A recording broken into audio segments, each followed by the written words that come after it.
it's a gamble if you're going to get paid. And a lot of the times, like, you're not going to. And it's really hard for brands, small, medium, or even large size operators to be able to survive when they don't have consistent cash flow and they're not collecting.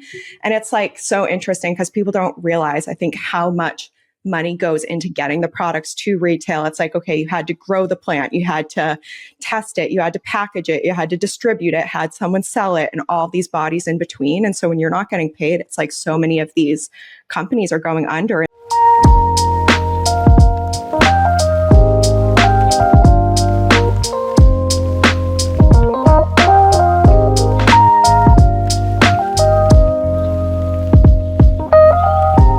Welcome to Flourishing in Cannabis, where I bridge the gap between the plants and technology while focusing on the human relationships in the industry. I'm your host, Vien, the Director of Marketing here at Flourish Software, and I'm elated to have my next guest. She hails from Massachusetts, has worked in the cannabis space for 7 years, and has made her way back out to the East Coast. My friend, Sabrina Naomi Wheeler. How are you today, Sabrina? I'm doing great. Excited to be here. Thanks for having me. I'd love for you to tell our guests today on your experiences in cannabis and what has drove you to moving out to New York again. Yeah. So, well, to take it back one step. So as you said, I'm primarily raised in Massachusetts. And so before cannabis, I was in the health and wellness, specifically in the supplement, nutrition, and sports nutrition industry. And with that, there were so many parallels with cannabis, also coupled with the fact that I was a consumer myself and I loved the plant. And so I knew that cannabis was going recreational in California. And so as soon as they announced it, January 1st, 2018, I immediately made a plan. I moved out to California 2 weeks later, had no set plan. I just knew I was going to get into the cannabis industry and take my background, because I've also worked with a lot of startups and in the health and wellness industry, and be able to really grow in the industry. And so it's been neat because I've been able to work in almost every sector of the industry, from retail to outside sales to executive positions and everything in between. And so it's been amazing. And as you said, I just recently relocated back to the East Coast.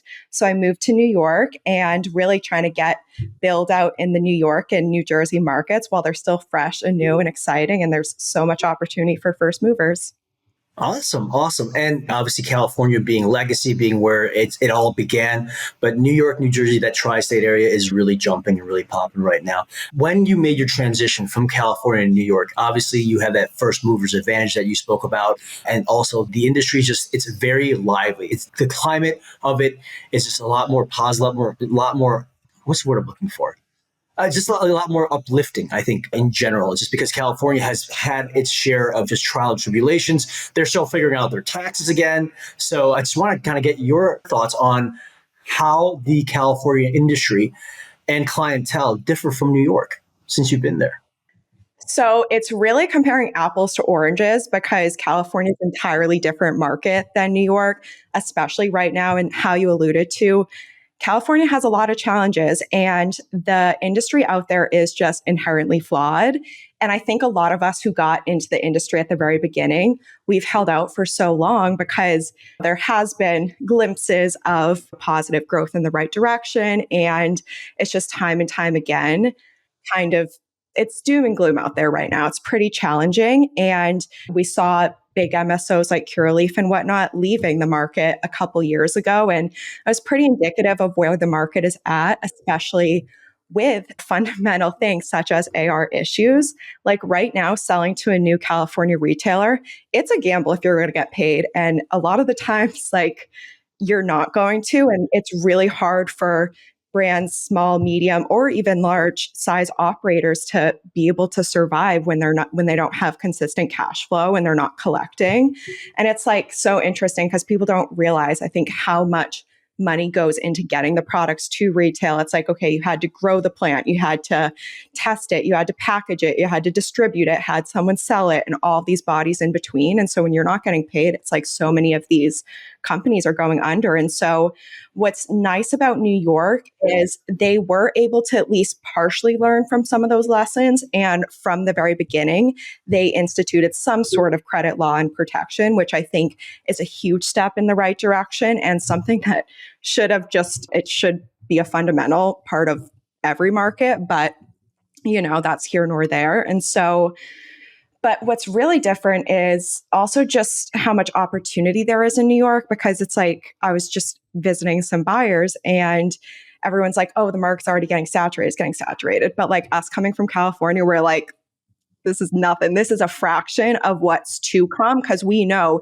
it's going to be 10x the amount of brands and operators at least within the next year. And so it definitely is an exciting time. And I think people who have the perspective from other markets, because I've worked in 7 markets because the last company I was with, I served as COO and started as a 2-state brand. And when I finished, we were in 7 states. And so being able to compare and contrast each market, I always say that so many of these markets, they go through the same things. They're just on different timelines. And we've seen it play out again and again and again. And so I think people with that experience and who have gone through it at least have some sort of insight into what's coming and are able to hedge our bets a little bit and learn from past mistakes in other markets from other operators and really help shape the New York and New Jersey and just tri-state market, how it should be. I will say one of the biggest difference on the retail level that you'll notice, it's so interesting, but California is predominantly an indica heavy market. And New York's the exact opposite. All sativas, everybody's selling out of sativa. And I think that's so interesting. That's just one of the biggest differences. It also is just different demographics of people. There's a lot more, I'd say, probably like holistic, conscious consumers in California. And in New York, there's a lot more professional executives like using this for anxiety, to sleep at night, and everything in between. But there definitely is some key differences in the clientele. And it's really interesting to kind of see each different market. I'm glad that you brought this up because actually my first guest, Naomi, he said the exact same thing about California and New York. He said that New York is a very sativa dominant or sativa leaning clientele in general, which I thought was very interesting. I personally am also a sativa guy. I mean, I come from the Midwest, but I've always been someone that enjoys the head high more, being creative, being able to be more talkative, a little bit more extroverted, even though I come off as extroverted. I'm an introverted extrovert, I guess is what they say. So that is very interesting as well. And we have noticed that but there's a few of our operators that very similar to you have gone out from California and learned from those mistakes and brought your life lessons from in the professional world to New York. And we're seeing that as well. We're seeing cultivators coming out there to help grow, manufacturers that have developed SOPs in California and has brought their knowledge into New York. But, a little bit about to segue into that, why don't you tell a little bit about what you're doing now? I think your company is called GreenHaus Agency. And I'd love to hear a little bit of what you're doing, who you're working with, if you can't give actual names, but, just talk about it a little bit. So I moved out to New York and started GreenHaus Agency. GreenHaus spelled with an HAUS. There's a couple GreenHaus, so I like to clarify. And basically taking a lot of the lessons and ethos I've learned from other brands and combining it into an agency to be able to share resources across multiple brands. Because what I found historically, because I typically will start with a company when they're still small to medium size. And in those times, cannabis margins are slim and a lot of people don't have access to a ton of backing, especially right now. It's really hard to raise in this environment. And so being able to scale more sustainably, and it's very different than other industries because a lot of people come in from big tobacco, alcohol, other CPG companies, and they go by the standard cookie cutter. You hire a sales team, a marketing team, all of this. But it's like a lot of companies, they can't afford that. It has to run really lean and really scrappy. And so being able to offer an agency where we have a full sales team built out, we have a full trade marketing team, we have brand ambassadors for pop-ups, for demos, all that. And being able to offer it at a fraction of the cost. So it's like they're getting access to talent at a much more affordable price and being able to bring it in-house, and they're not having to worry about the constant managing of them, training of them, team turnover, all of that. And so, but we find with the agency style, it's like we're able to be a lot more competitive than hiring an in-house team because you're essentially sharing the resources across multiple brands. And so it just makes it more scalable and sustainable for everyone. And sometimes, especially a state like New York, where it's so big, it's like a lot of founders and executives, they're based upstate and they just need a New York City team. And so we're kind of able to piecemeal that out and really learn what the brand or operator needs and then be able to kind of create a plan, a path for growth for them that isn't going to break the bank. Awesome. Awesome. That sounds amazing. Sounds like you got a good handle. Sounds like you're getting on your feet and working with a lot of clients already as is. Like I said, I know that I met one of your clients at On the Revel and they seem very happy with the services that you're providing so far. Some of the other things that have come from California, as you're aware, is that the OCM has announced that we are going, or we as in the state of New York, is going from the BioTrack STS track, seed to sale or track and trace system to Metrc. And as we all know, Metrc was essentially built or founded, worked in California first, and now essentially has what's going to be probably the legal monopoly on the track and trace if BioTrack sells off all their contracts. But tell me a little bit about when you were in California working with Metrc or your operations team worked with Metrc, some of the things that you've seen. So, I mean, there's a lot of nuances with that. I mean, our farm team primarily handled Metrc, and it's like, okay, even if you are tech savvy and you make a mistake, it's like how a simple mistake, you just pressing one wrong button and now like the product's quarantined and it takes days to be able to get it live or resolve whatever issue.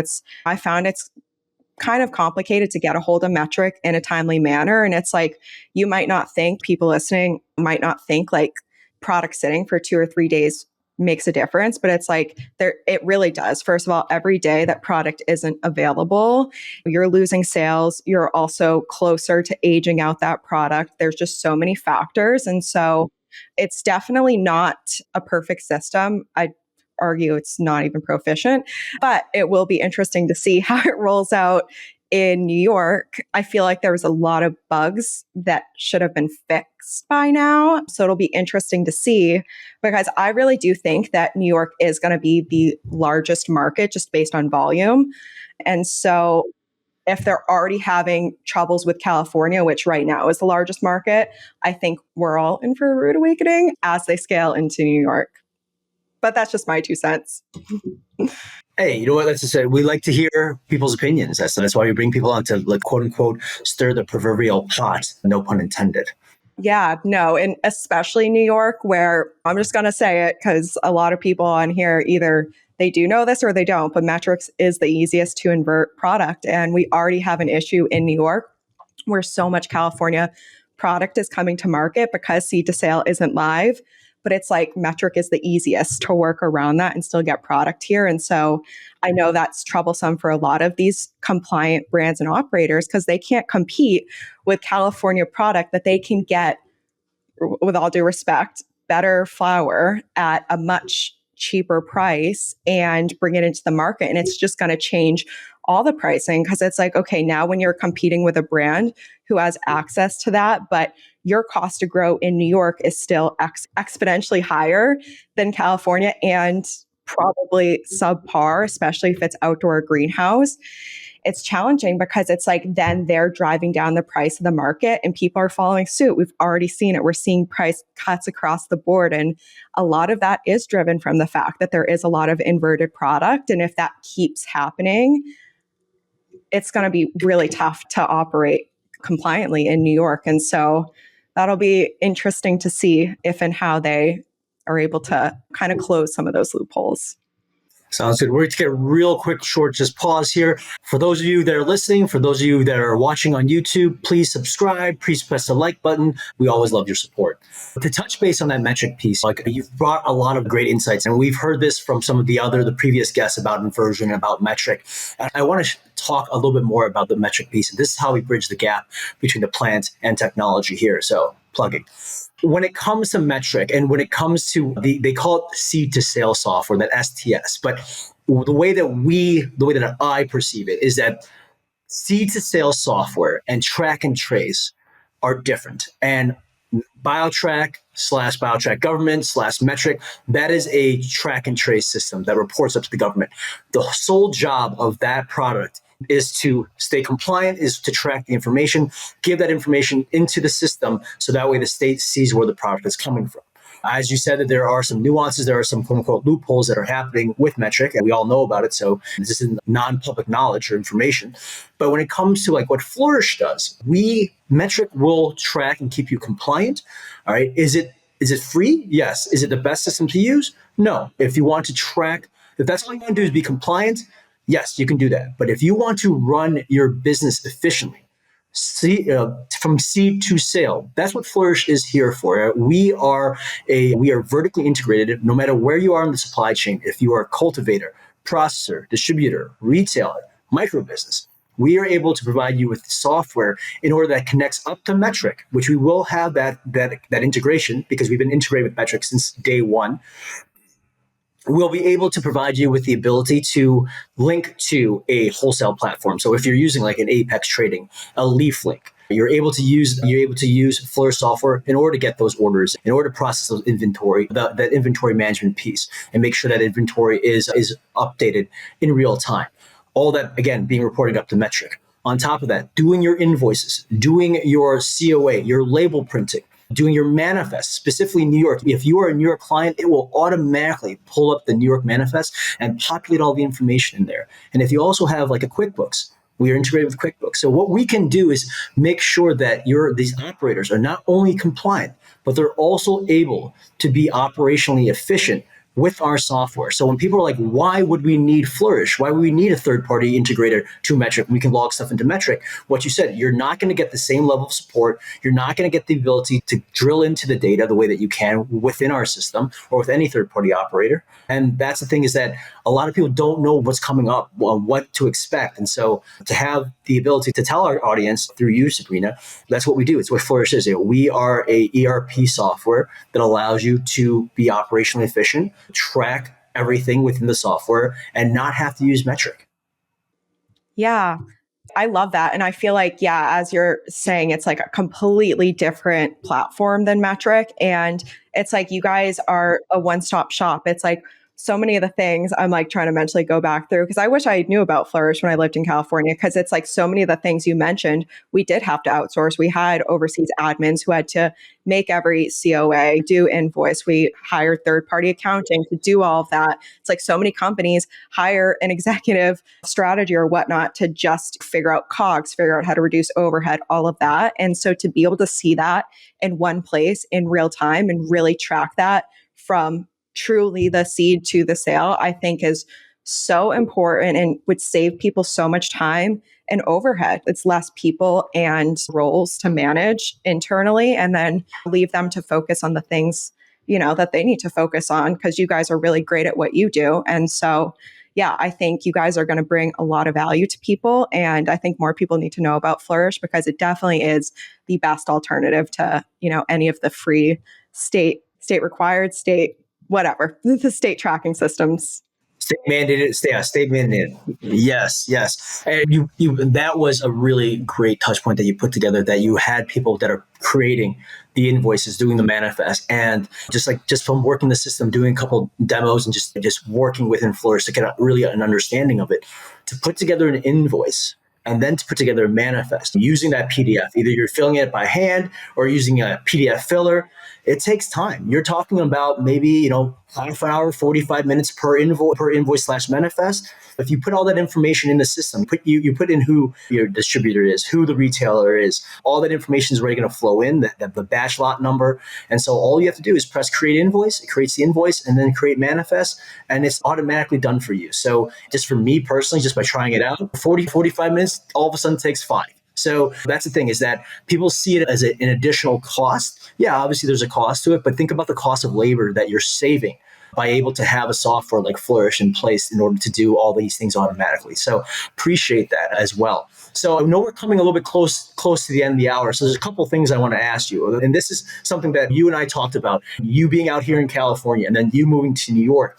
I think a fun fact is you were actually born in Korea, right? No, I was conceived in Korea. Both of my parents were in the military, but funny enough, they shipped them to Hawaii right before I was born, because Schofield, right? Schofield Barracks? I don't know the barracks name, but in Honolulu. So maybe they were in the army, but regardless, they had to ship them to the US so that I wouldn't have needed a green card. So I ended up being born in Hawaii, and then I moved around a bunch. I did live in upstate for a while, I lived in Maryland, and then I bounced around Massachusetts. But yeah, but close. But I would say, yeah, definitely. As I was telling you, it's like I've always felt really connected to like Asian culture and whatnot. And it's always been my favorite. And so, and just also being raised in that, like my parents lived in Korea for 8 years. So it's like we grew up on a lot of like the foods they eat and even just like the disciplines. And so, yeah. Well, that. Thank you. First off, thank you for your parents' service as a former military officer in the Army. I really want to say that I appreciate that as well, and then also for your affinity for Asian culture and Asian foods and traditions. I think that's really cool. Obviously, you lived in California and then you moved to New York. Both have a very large Asian population in both. So going from LA to New York, how's the food scene? Like, how's just a lot of things that I mean, food scene is probably gonna be the biggest thing mostly, but there's other things that I know that Asian cultures have as well. But I'll let you talk and I'll stop rambling here. Okay, well, I'd say the two biggest, and like full disclaimer, I just moved here, 4 months ago. So I haven't had enough time to explore, but I have been to a number so my two things that I've noticed are a difference is my favorite cuisine is hot pot. Hot pot, it's the best. And and now they have Chinese, Japanese, and Korean's my favorite. And Yeah, I found shabu some really shabu. good, Okay, yeah, got it. shabu shabu. I did find a really good Chinese one out here, but I still haven't found a Korean one that I love as much as I found in California. And then another thing is like my favorite pastime. I love going to a Korean bathhouse. It's the best. And the ones on the East Coast, I've been to so many and they're all just so Americanized, where in California, they do feel a lot more authentic. And so, yeah, but I know it's going to take more exploring, but I do miss the Asian culture scene, food, activities that were available in LA, but I'm sure I will find them the more time I spend out here. Oh, absolutely. I mean, you have Koreatown, you have Chinatown. I mean, there's a lot in New York. I mean, the diversity in New York, just like LA, is very prominent. So love that. And so to go into my next question is, how do we get a hold of you, Sabrina? So for our audience, how do we get a hold of you? If they want to talk to you about possibly signing on with GreenHaus Agency, give you some recommendations for some Korean hot pot spots, how can they get a hold of you? Okay, well, you can call me, you can text me, you can email me, you can send me smoke signals. Kidding. But my email is grow@greenhouseagency.com. My LinkedIn is Sabrina Naomi Wheeler. And I'm not going to put my phone number on here right now, but yeah, get a hold of me. I'm always open to answer questions and just chat. But yeah, we're still expanding out here and looking to speak with new brands and operators and see how we can support. Awesome. And then my final question for you, and this is what the question I end all my podcasts with, is when did you fall in love with cannabis? Like this road that you've taken, and anyone that's in the cannabis space, like it's a long and winding road. There's a lot of challenges in it. There's still going to be challenges in it. And so, what I assume that there's a passion that has driven you professionally and personally to be ingrained in the plant. So I'll let you answer that.